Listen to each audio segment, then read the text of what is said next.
Well, Christina, thank you so much for being on the Entrepreneurial Success Podcast. I'm really excited to have you here. As always, this is one of those kind of moments where I love sharing any other female entrepreneur's success story, but also sharing some business tips. And you're going to talk to us a little bit today about freelancing and how you got started and just getting over some of those fear elements that is stopping you. Before we dive into that, why don't I just hand over to you so you can introduce yourself to the audience and tell us exactly what you're doing. Yeah. Hi, I'm so excited to be here today. I'm Christina. I live in Chicago and with my husband and my two little girls. I have a 3.5-year-old and a 10-month-old, so we are busy. And I have been I own my business and I've been doing this for about 1.5 years now. And I concentrate my focus on project management and team management and kind of any organizational or process stuff that a small business will need. So. Yes. And that's fascinating in so many ways, because when people start a business, they think they can do it all and they can manage so many things, but that's not always the case, because I know this from my own experience. When I started my business, I wanted to do everything and I wanted to manage everything, but there's only so many hours in the day. And that's where you step in and you can really take over some of the projects and manage them to the T and get them done for your clients. Yes. Now, we're going to talk a lot more about that in a second, but the one thing that always fascinates me, and my audience will laugh because I always say this, is I want to know your success story. Because obviously there's a moment in time in your life where you decided, I'm going to start my business, I'm going to do my own thing. And that journey has kind of evolved to where you are now. So why don't you tell us a little bit more about your success story itself? Okay. So my background is like nothing in what I'm doing now. So I went to school got my degree in psychology and then became a physical therapist. So totally different. And I practiced for about 7 years. And then at the end of that kind of tenure, I became the operations director at the clinic. So I was doing a lot of the back end stuff in the business, kind of hiring, team management, the books, like the accounting, kind of like all of that back end stuff that needs to happen in the business to keep it going. And at the end of 2018, I was pregnant with my second child. And I was just thinking, life logistically, how we do it now is never going to happen when we have two of these. Like, it's just not going to happen. So my husband and I had kind of that divide and conquer set up so that I would go to work super early in the morning and I wouldn't even see my daughter in the morning. My husband would wake up with her, get her ready, get her to our nanny share, and then after work we kind of flipped. So I would pick her up, he would come home later, and it was basically like that was our system. But not only did I realize that that would never work with two kids, like I love my husband, but he can't get two kids under 3 ready to go for the morning. Like, that's just hard. But I also realized that I, for 3 years, had missed having breakfast with my family and missed the morning time, that like special time of the day when kids are not crabby yet. Like, everybody's crabby at 4 p.m. Everybody's happy at 8 a.m. So I just knew that I needed a change. And I started working with a life coach because I knew I needed a change, but I didn't know what that actually looked like. Yeah. And the funny thing that we always talk about now is in one of the first sessions, I said, well, I'm not going to start a business or anything. And it's like, now we laugh about that because I'm like, and here I am 1.5 years later and I own my business. But I started working with her and really talking about what I wanted my life to look like, and if working was important to me, and it very much is important to me. And so I then started doing some research about freelancing and what kind of jobs I could do from home and kind of fit it in with the kids' schedules and all that stuff. And I found a course, Michaela Quinn's Overwhelmed to Overbooked course. And it basically takes you through how to set up a freelance business. So kind of like all the things you will need and like when you should do what things, and then tips on getting clients and that kind of stuff. So I bought the course. in January of last year. And then I kind of did bits and pieces of it before I had my child. And I stopped working at my full-time job like a month before I was due, so that I would have a little bit of time to kind of get things together before life got even more complicated with and that was my time to like really dig in and be like, okay, I can get a lot of this done now, and then I'm going to take a little break after the baby's born and spend some time just hanging and trying to survive not sleeping again. And then it was really last summer that I got more serious about networking and getting clients and getting things off the ground, and it's kind of grown from there. So that's amazing. And what I love about your story, it is so many women in the audience can relate to that, because they have all gone through that kind of stages where, you know, they're starting a family, but then they realize life can't go back to the way it was, and you can't kind of juggle all of that together, working full time, having that. And it's like you said, you're thinking, but I'm not going to start a business, because I mean, that's, you know, it's like having a third baby for you almost. Right. But at the same time, if you think about it realistically, that kind of helped you in so many ways, because that's where the flexibility comes in. Yes, it's hard work starting a business, learning as you go, because let's face it, we all learn as we go. Absolutely. But everybody here can almost relate to that in so many sense. You didn't have any special degrees in business, and you didn't have like the millions of pounds or dollars spent on getting a business coach who will take you from point A to point B. This was literally you just starting a process and going, I'm making a decision, I'm going to run with it and see where it takes me. Yeah, absolutely. And that's what I love about your story. It is so fascinating. And here you are now, and you've got a successful business, you're getting the clients, you've got your own flexibility. Yes, you're still, you know, got 2 kids that you there for on a daily basis, but it's on your terms. Am I right for saying that?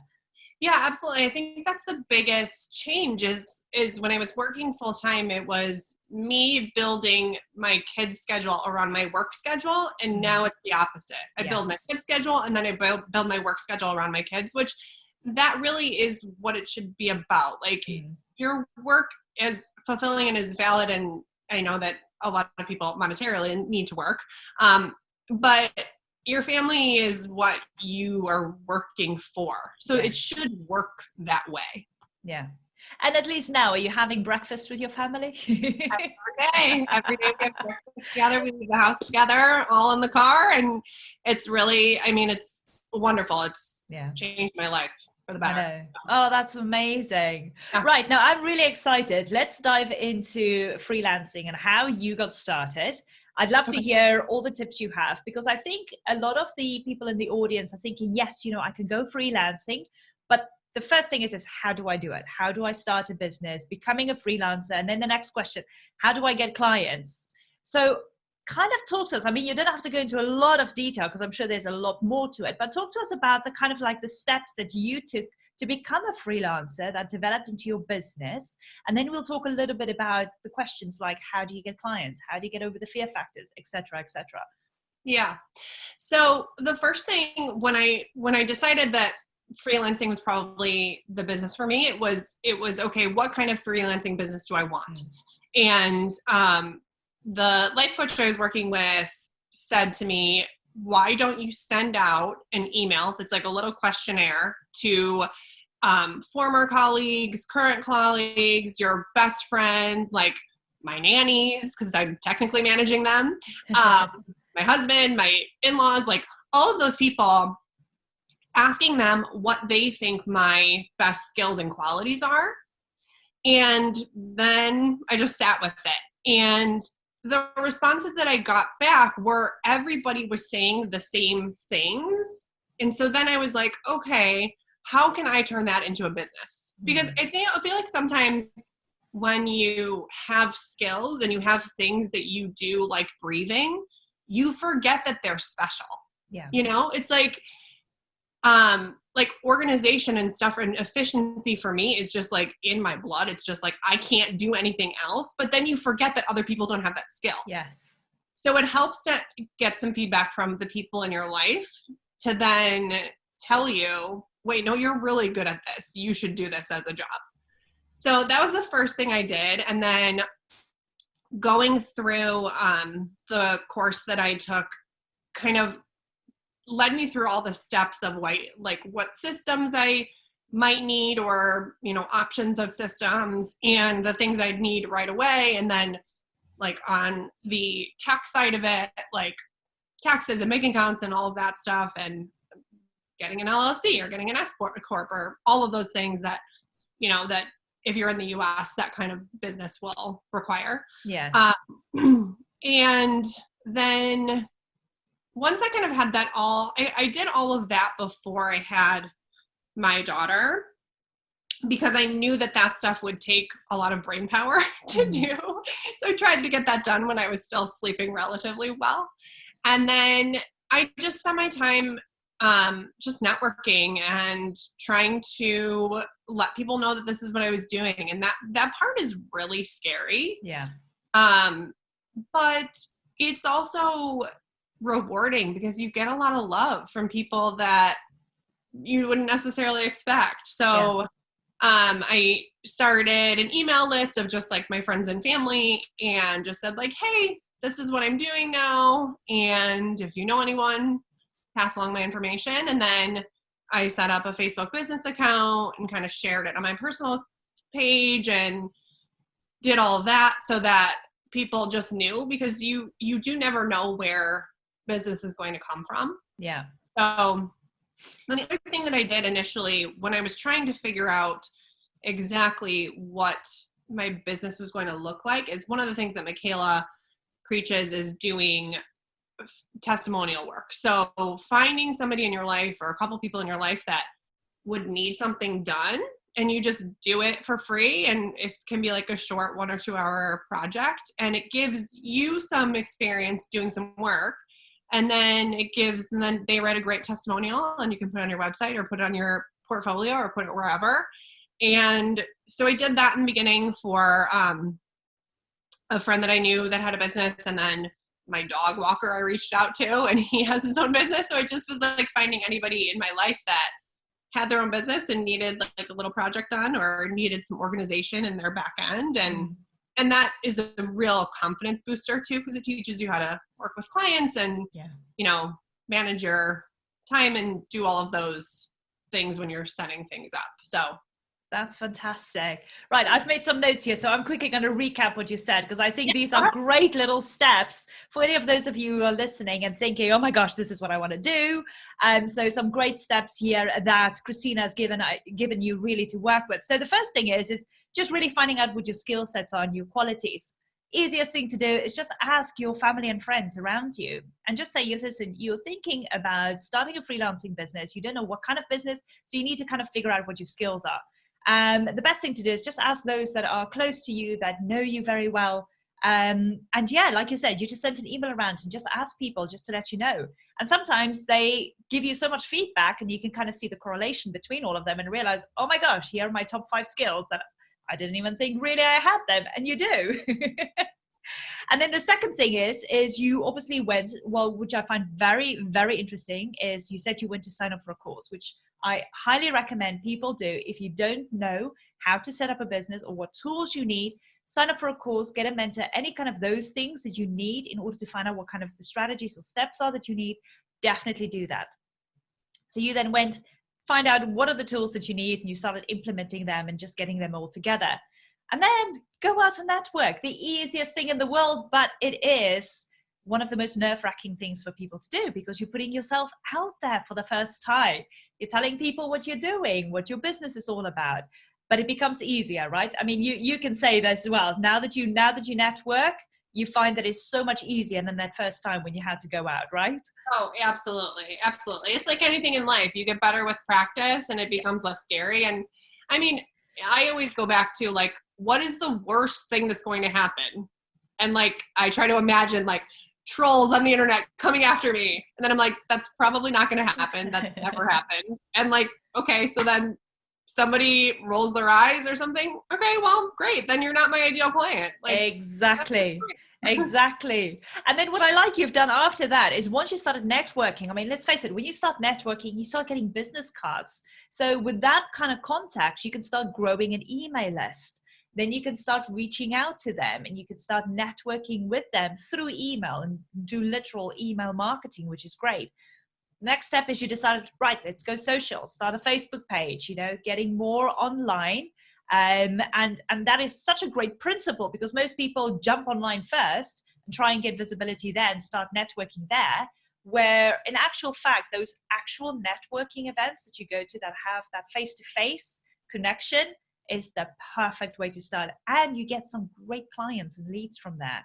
So well done. And then lastly, the other thing that you mentioned is obviously start just reaching out to some other companies or other people that you know that have businesses, and just start doing little bits of work for them for free within your niche with your skills and your qualities.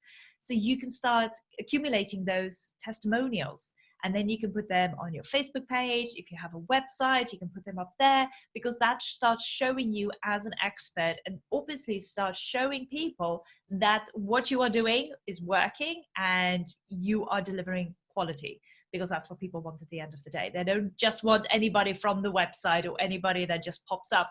They want to see the references or the testimonials from other people. So I love that you've put that out like that. And I think now everybody is possibly scribbling notes like crazy. And I hope you are, because these are some really great tips to work with. Now, talk to us. You obviously mentioned that you started going to some networking events to get clients. Apart from just going to networking events, what is the next, is there any kind of other strategies, anything else that you did to kind of get more clients or get visibility to attract clients to you?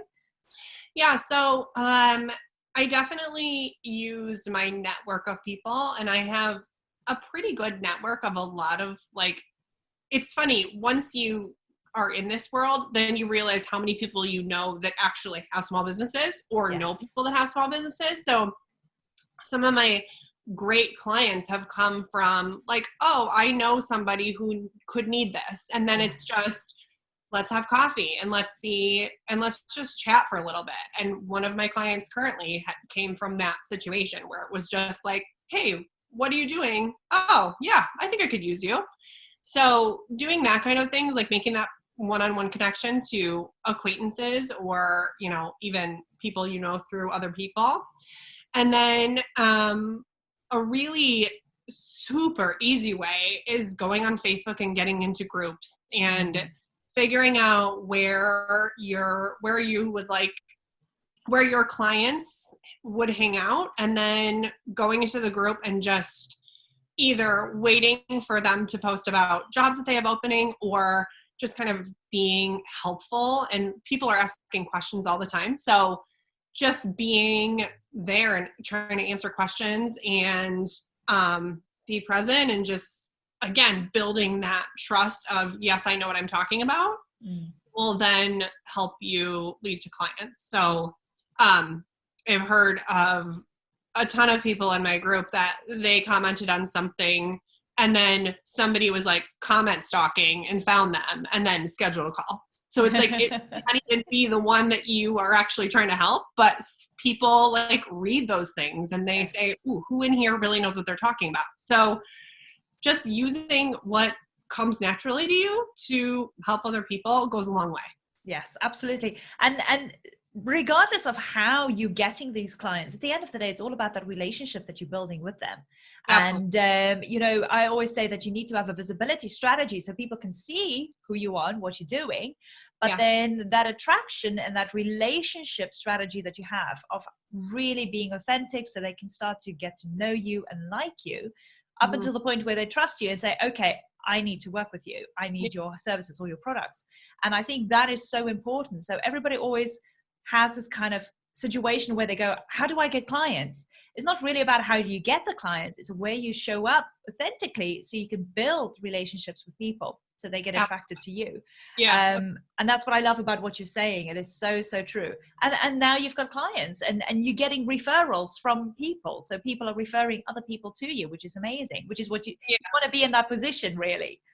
Yeah. And I think that that's another point that I wanted to make on that is, don't be afraid to, sometimes I feel like we assume our clients know what's going on in our business, and that's not really, they probably have no idea. So a client of mine that I loved working with I said to her one day, I was like, hey, like I'm in the hunt for a new client. Like I have some space in my schedule. So if you know anybody, then you know, send them over. And within 2 days, she had sent me 3 people. And now one of those is one of my really big clients. So also don't be afraid to put it out there that, hey, I'm in the hunt. I want to add to my roster of people. If you know of anybody, like put that out to your favorite clients because they probably know great people too. So exactly. Yeah. Same thing. If you don't ask, you don't get. Yep. I mean, apart from obviously, you know, getting clients, which is one of the big frustrations normally that people have, one of those things or questions that they have from like, oh my gosh, how do I do that? I think we kind of gave you some good tips here and how to move forward with that. But talk to us a little bit about your business structure and the tools that you're using, because everything these days are very much online based. That's where I am, and that's where I love talking about the tools and the structures and strategies that you can use. But for you yourself, what does your business structure look like? So my business structure is, it's just me. But some of my favorite tools online are, I usually, like with my clients, I use Trello a lot to organize. That's what I open up with when I have my first strategy call with people. I build them a Trello board with, you know, here are the things that we talked about in discovery call that you're concerned with. Let's prioritize those and get those on to whoever needs to handle that, depending on if they have a team or if it's just us on the call. And so I think some kind of project management or like idea management tool is wonderful. One of my other clients loves Asana. And after I got on it, I was like, ooh, I really like this. I might be switching. So find whatever works for you to help you keep track of things and be really efficient in what you're doing, because that's the main reason we do this, right? Is like we want flexibility. So you want to be efficient in whatever you are working on. So I use that. I use Gmail, like the whole suite of G stuff, Drive, Calendar, like Gmail, all of that stuff. Love it. Mail track is also a wonderful tool because then you can see when people are opening your mail or not, and follow up, being able to see when you should follow up. What else do I use? I mean, I think that like it's so hard. It's like interesting now because now that I have 7 clients, I was pitching to a client a couple weeks ago, and they were asking me about a platform that I haven't used before. And I was like, you know, I haven't used that platform before, but I'm on 15 different platforms with different clients. So whatever it is, I can figure it out. Yes. So, I mean, I think right now, I do all my mail, all of my weekly or my monthly emails through MailChimp, but I'm on ConvertKit with one client, Kajabi with one client, Constant Contact with one client, MailChimp with another. So it's like, find your favorite tools and like what speaks to you and use that. And then guess what? When you work with clients, you're probably going to come across different things that they use that maybe you'll like better, or maybe you'll be like, I hate this. And the good thing about what you're doing, because you're doing so much project management and business management, is you get introduced to all these other tools as well that your clients are using. So Absolutely. You can go like, oh, let me figure this out and let me see how this is working. So you literally learning as well as you go on all these other tools. And then you can decide, oh my gosh, I've got this whole amount of knowledge now about how to use these tools, which again helps you in your business, because now in the future, if you get clients going, I'm using Kajabi, you're going, no problem, I know how to use Kajabi, and those kind of things, which is amazing.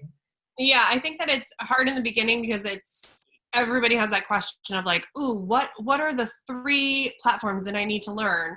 It's like, well, everybody has their preferences. So I would suggest not doing a deep dive in anything. Like if you are going to get on a call with a potential client and you know that they use Kajabi, go and watch the free video that Kajabi sets up that explains to you what it is, but don't spend a lot of time getting into it because you're going to be doing that.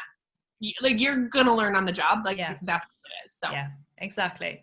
No, I love how you laid it out because it makes so much sense. And the same for me. When I started my business, I knew I needed an email list, so MailChimp. I knew that I needed a funnel system. So for me, I got ClickFunnels. I Mm-hmm. knew I needed a website, WordPress. And Yep. you just go and kind of figure out what it is that you need and what tools are available for you. And with that, everything just grows. It's Right. as long as you have the basics in the beginning, you grow as obviously move forward. Yeah. Now, the other thing that I want to talk to you, and this is the last thing, but this is something as well that a lot of us struggle with. And that is obviously the fear. Because for those who's thinking, I want to start a business, I can do freelancing, but I'm scared to do it because I don't know how to do it. Now, I have to say we've already answered that question for you, for those of you still thinking, how do I do it?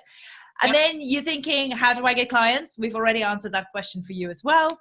But we still have those niggly little things popping up in our minds every now and then that is kind of like stopping us from moving forward and taking those actionable steps. What are the kind of things that you've seen as well and that you've maybe even experienced, and how have you kind of gotten over those kind of fear points really? Yeah. I think it's a huge thing because, when you have a business and you don't have any team members, the only one cheering for you is you. So it's hard to always be like, okay, I'm going to keep going. I'm going to keep going. But my biggest advice for people is to just keep putting one foot in front of the other. Like if something doesn't work out, find the next thing. Like I can't even tell you how many no's I got. A lot. But I remember the number of yeses. Yeah. So put as much weight on the no's as you do the yeses, and also realize that both of those things are fleeting. Like it's wonderful to succeed your goals and exceed to, and a year ago, I set up these like things that I wanted to do, and I've pretty much checked them all off the list. But it's like, now that I'm here, I'm like, okay, well then what's going to be the next 10 things that I want to do?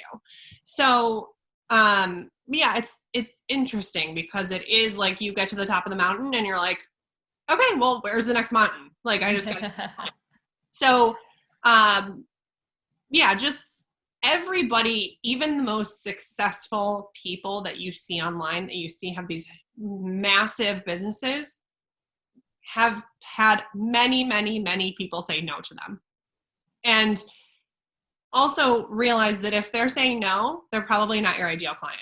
Yeah. Like that's how I always think about it, is like, okay, great. Then I'm going to go find someone that I would be a great fit for. Exactly.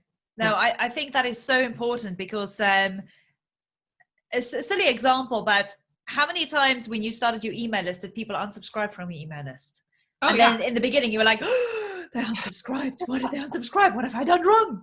But that's just the whole kind of thing. And I went through that, a whole emotion as well. And I think everybody needs to go through that emotion. But then also to realize that that's fine. I don't want to work with the people who unsubscribe. I want to work with the people who are still following me. I want to work with the people who are saying yes to me. The ones who say no, fine. That's okay to let go. Exactly. Like when I unsubscribe from things. I'm not being malicious. It's just not what I need at that point. So it's okay. Apart from just the fear of people saying no to you, I mean, the mindset is obviously one of the biggest things that, how can I say, it's one of the biggest things where we really self-sabotage ourselves from moving forward. Yeah. So my advice would be for those of you listening and you are fearful and you're thinking all these what if questions. You want to start a business, you're so desperately, you want to do it because you've got all your reasons to do it. You're thinking freelancing and you're thinking, but what if? What if I can't do it? What if I fail? And oh my goodness, there's, tons and tons of what if questions. But I think the best thing is just to use the example, like Christina said, just take that first actionable step. Just find out what your skills are. It's an easy step. It's the easiest thing to do. And then just go and find out what tools you need. Go and do your research. Otherwise, get a mentor if you can, if you want to pay, if you've got the money to pay for a mentor or pay for an online course to show you what the kind of tools you need in order to start a business. And then just take those other steps that we've mentioned. And I think, that's the easiest way to start. And you might agree with this as well, Christina, but when you start a business, you've got all those fears, you've got all those questions, But then when you actually start doing them, that confidence builds. And as the confidence builds, you just feel like now you kind of get a push, or you kind of get that motivation to take the next step and do the next thing and the next thing. And that's something that is so inspiring, because that's what's keeping you going. But if you let the fear hold you back and you don't take that first initial step, next year at this time you might be still at the same place, the same, it's not worth it. So I'd rather suggest that for those of you listening, by all means, just go out there and take the first step and start a business, become a freelancer, do what Christina is doing, if that's your passion, if that's something that you want to do. And I think this is the easiest format I've come across, and it just shows that it's working, and it's working for you. Yeah, absolutely. It's been amazing. And I think that going a little bit back to that, what if I fail? What if they say no? What if all those things? Well, what if you succeed? What if you actually build the life that you want to live? Like, what if you wake up every day and you get to care for your family and you get to do something that you're super passionate about, and you are actually happy and you've created that? Yes. So see, I always use the phrase, the glass is either half full or half empty. yeah, exactly. Yep. Oh my gosh, Christina, this has been absolutely amazing. I loved having you on the podcast. Before we go and conclude with everything, I know that you've got a website where people can go and connect with you. So for those of you who are already in business, let's look at it from that aspect. For those of you who are already in business and you feel that there are certain elements or certain areas in your business that you really need help on in order to manage a project or get something done that you don't have the time for, let's face it, we only all have 24 hours in a day, then I highly suggest that you reach out to Christina. She's more than happy to have a chat with you, see where she can help you, and then obviously, get that kind of project done for once in a while, get things sorted, get things set up for you. Like she's saying, she's got so much experience in so many different tools. You don't even have to worry about some of those tools or learn them. She can just dive in and get the things done for you. And then for those of you who are now just in the beginning stages or thinking about starting a business, honestly, Christina's got some great tips that she's happy to share with you. She's already done that here today. But if you just have a couple of questions for her, by all means, I'm sure she'd be more than happy just to, to help you out with any questions you have. So Christina's website will be at the bottom in my show notes, and you can reach her there and get in contact with her directly. Christina, thank you so much again. Just, do you have one last final tip or word that you would like to give to the audience? Empowering. I think that starting your own business and creating this life is empowering. You get to show people that didn't think you could do it that, hey, here I am, and you get to be applauded by those that knew you could do it all along. So. Yeah. Oh, that's amazing. Thank you so much. I'll be in touch with you fairly soon again, but thank you again for your time on the podcast. Thank you so much. Take care. Bye.